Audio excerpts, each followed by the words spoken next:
चलो आज देखो लेक्चर 2 है फाइनेंस अकाउंट असिस्टेंट का। ठीक है,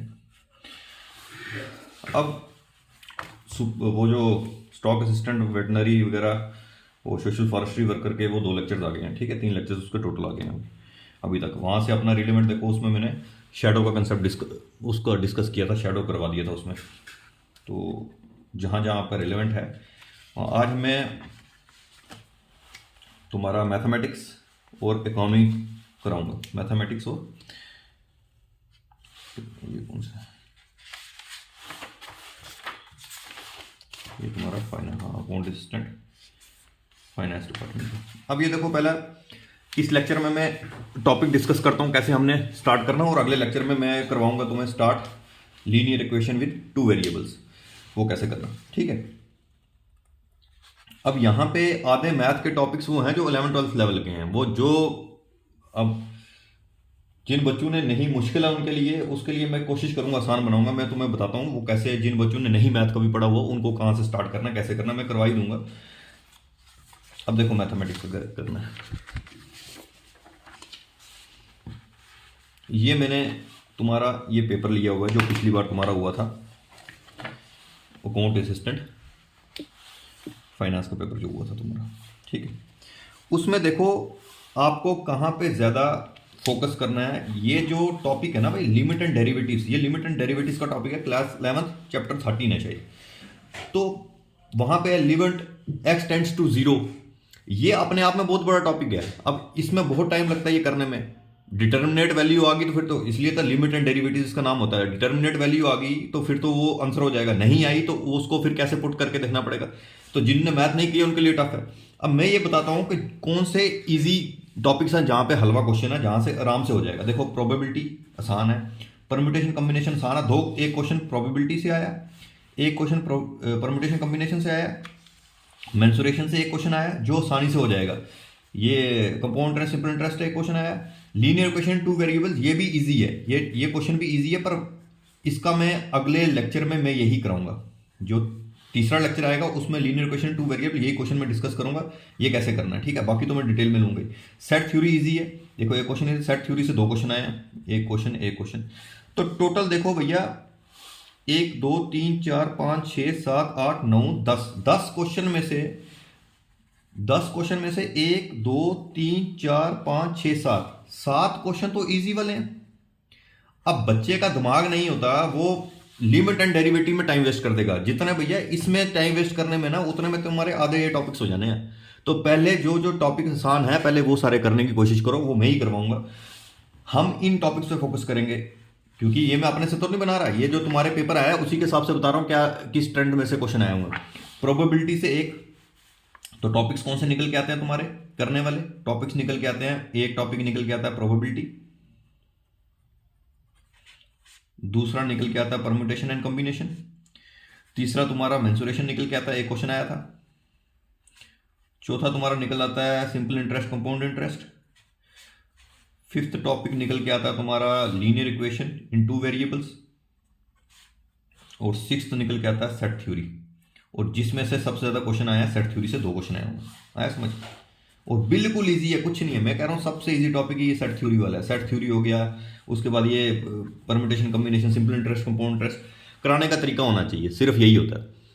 अब मेरा जो ग्रेजुएशन है, बीटेक है मेरा मैकेनिकल में, उसमें मैंने 3 टाइप के मैथ पढ़े हैं, M1 M2 M3। जो इंजीनियरिंग बैकग्राउंड है वो जानता होगा कि भाई M1 M2 M3 वो निकालने क्या होते हैं, वो मैथमेटिक्स उसमें क्या, उसमें होता ही यही है, लिमिट, डेरिवेटिव्स, डिफरेंशिएशन, ये सारा कैलकुलस ही होता है उसमें, आया समझ। तो मैं अपने हिसाब से तो करा के निकल जाऊंगा, पर मुझे पता है ना कि मैं इस हिसाब से पढ़ाता हूँ कि भैया अगला बच्चा जो देखने वाला है उसको मैथ का बैकग्राउंड नहीं है, तो मैं उस हिसाब से समझाता हूँ। मैं इस हिसाब से नहीं समझाता कि मैं अपनी नॉलेज देने वाला हूँ कि भैया मेरे को बड़ा नॉलेजेबल समझे, वैसा नहीं है मेरा। तो मेरे को पढ़ाने में मेरे को कोई दिक्कत नहीं है, मैं लिमिट और डेरिवेटिव से स्टार्ट करा दूँ, पर मुझे ये पता कि भैया अगर ये स्टार्ट कराया था महीने में तो यही होना है फिर, तो इसीलिए उसने में तो मैं ये 70% टॉपिक कर लूंगा। तो अगर आपके मैथ में 6 से 7 क्वेश्चन भी हो जाते हैं ना 10 में से, अपना टारगेट 6 to 7 क्वेश्चन रखो, 10 क्वेश्चन मत रखो कि मेरे को 10 निकलना है, वैसा नहीं होगा। 6 से 7 क्वेश्चन रखो टारगेट, वो उसी टारगेट को लेकर मैं चलूंगा, 6 से 7 क्वेश्चन तुम्हारे मैथ के हल हो, ठीक है ना। 50 60 70% मैथ में बहुत अच्छा स्कोर है। तो तो 10 में से 6-7 का मेरा टारगेट रहेगा, और ये टॉपिक्स मैंने बता दी जो मैंने करवाना है। Probability, permutation, combination, mensuration, simple interest, compound interest, linear equation in two variables, ये एक आधा क्वेश्चन कराएंगे, उसी में तुम्हें समझ आ जाएगा, तो इतना इस पे टाइम वेस्ट भी नहीं करेंगे। और सेट थ्योरी, ये तो डिटेल में लूंगा, set theory, simple interest, compound interest, probability, permutation, combination, ये सारा डिटेल में लूंगा। एक ये जो डिटेल में टॉपिक होने वाले हैं, एक probability, permutation, combination, 2 simple interest, compound interest, 3 और उसके बाद सेट थ्योरी, ये 4 डिटेल में जाएगा। क्यों डिटेल में जाएगा? क्योंकि ईजी है। मेंसुरेशन जितना मर्जी पढ़ लो, ठीक है ना, उसका कोई अंत नहीं है। अब पता नहीं ना कहाँ से आएगा भाई, ट्रायंगल वाले से आएगा, ट्रेपीजियम से आएगा, पैरेललोग्राम से आएगा, कौन सा कहाँ से टॉपिक आ जाएगा, और इतना याद रखना तुम्हारे लिए औखा है। मेरे को कराने में कोई दिक्कत नहीं है, तुम्हारा याद रखने में औखा हो जाएगा तुम्हें। तो इसीलिए मैं कि भाई ये नहीं करूँ कि भाई उसके बाद अपनी नॉलेज ही दिखाऊँ, मैं ये दिखाऊँ कि भाई बच्चे को क्या ईजी में हो जाएगा। तो हम टॉपिक्स वो लेंगे जो ईजी हो जाए तुम्हारे लिए करने। तो अपने को ये ऐसे चलेंगे, और अगला लेक्चर हम ये करेंगे linear equation in two variable कैसे सॉल्व करना है। अब आ जाओ, देखो 7 क्वेश्चन इजी हो जाएंगे तुम्हारे, मतलब 10 में से 7 क्वेश्चन तुम्हारे को लेने इजी हैं। तो इस टॉपिक पे पहले हम फोकस करेंगे। अब आ जाओ इस पे, इकोनॉमिक्स पे। इकोनॉमिक पे भी वही जो मैथ वाला काम ही है। अब यहां पे देखो, फिस्कल पॉलिसी से तुम्हारे को 2 क्वेश्चन आ गए हैं। Fiscal budget deficit, fiscal policy होता है, फिस्कल पॉलिसी 2 क्वेश्चन आए हुए हैं।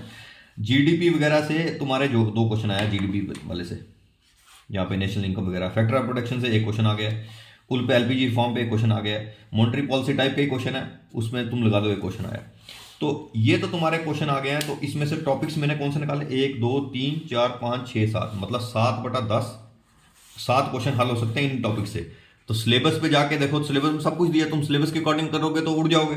तुम्हें देखना भाई ट्रेंड कौन सा है, किस पे आया, तो उस पे ज्यादा फोकस करो। तो हम फोकस करेंगे फिस्कल पॉलिसी, उसके बाद जीडीपी वाला, उसके बाद एलपीजी रिफॉर्म ले लेंगे। अब इसमें से वो भी नहीं आया कि भाई 12th 5 ईयर प्लान्स भी नहीं पूछे हुए, क्योंकि वो घिसा पिटा टॉपिक है। अब तो प्लानिंग मिशन ही खत्म होगी, नीति आयोग आया हुआ।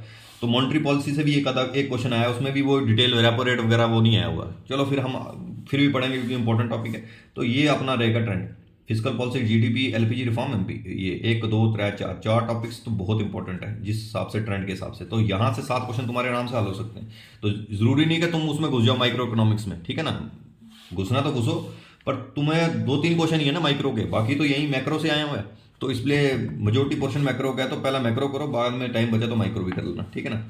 तो हम ऐसे चलने वाले हैं। इन टॉपिक से हम चलेंगे इकोनॉमी में, इन टॉपिक से चलेंगे हम मैथमेटिक्स में, और 70% टॉपिक्स हैं, 70% क्वेश्चन वहाँ से आए हुए हैं। और बाकी अब जनरल साइंस का मैं डिस्कस करूंगा अगले लेक्चर में, ठीक है। आगे जनरल साइंस का भी बताऊंगा कहाँ से टॉपिक्स आए, कौन से हम करेंगे। मैंने 3 का तुम्हें प्रॉमिस किया था, मैथ, इकोनॉमी और साइंस, 30 नंबर का। तो 30 नंबर से कोशिश करेंगे तुम्हारे मैक्सिमम आ सके यहाँ से, ठीक है ना। तो यहाँ पे क्योंकि बाकी सारे इक्वल स्कोर पे रुक जाएंगे, ठीक है। तुम्हें एज क्या है? तुम्हें एज यही है भैया, ये मेरे को नहीं लगता कि यहाँ पे ये कोई टॉपिक पे हाथ भी डालने वाला है, इन टॉपिक्स पे कोई हाथ भी डालने वाला है। मैथ फिर रह जाना सबका। तो अगर तुम्हें 5 6 7 नंबर भी 7 क्वेश्चन भी स्कोर कर लिए ना, तो वहीं पे कट ऑफ पे निकल जाओगे। तुम्हें पता है ना कितना कट ऑफ जाता है इसका, कितना हाई जाता है। तो वहां पे मेक और ब्रेक यही सब्जेक्ट बनाते हैं, मैथमेटिक्स, इकोनॉमिक्स और जनरल साइंस। जनरल साइंस तो चलो फिर भी लोग करके ही आते हैं, पर यहाँ पे ये 2 टॉपिक तो, मैथमेटिक्स तो ऐसा है कि भाई आता है या नहीं आता, ठीक है ना, यहाँ पे हिट एंड ट्रायल नहीं चल सकता। तो इसीलिए इन दोनों पे आप फोकस करो, मैथमेटिक्स और इकोनॉमी पे। और इसी मेरा अभी ये, अगर आपका ये लेक्चर 2 पढ़ेगा ना, उसके 2-3 घंटे बाद ही आपका लेक्चर 3 आ जाना, linear equation in two variables की। आपका टाइम वेस्ट नहीं हो। मेरा ये नहीं है कि भाई मैं एक लेक्चर अभी डालूं तो दूसरा दिन, मेरे एक दिन में तो 3 लेक्चर डाल दिए कल, ठीक है ना। आज भी 2-3 डाल दूंगा, आज सुबह 1 डाल दिया, अभी एक, आज 2 डाल दूंगा। तो एक दिन में सैटरडे संडे को तो चलो छुट्टी होती है, तो मैं वहां पे 3-3 लेक्चर भी डाल दूंगा। तो वो कोई दिक्कत नहीं है कि तुम्हारा सिलेबस जल्दी से जल्दी कवर हो सके, ठीक है। तो अब अगले लेक्चर में हम करेंगे linear equation in two variables, ठीक है भाई।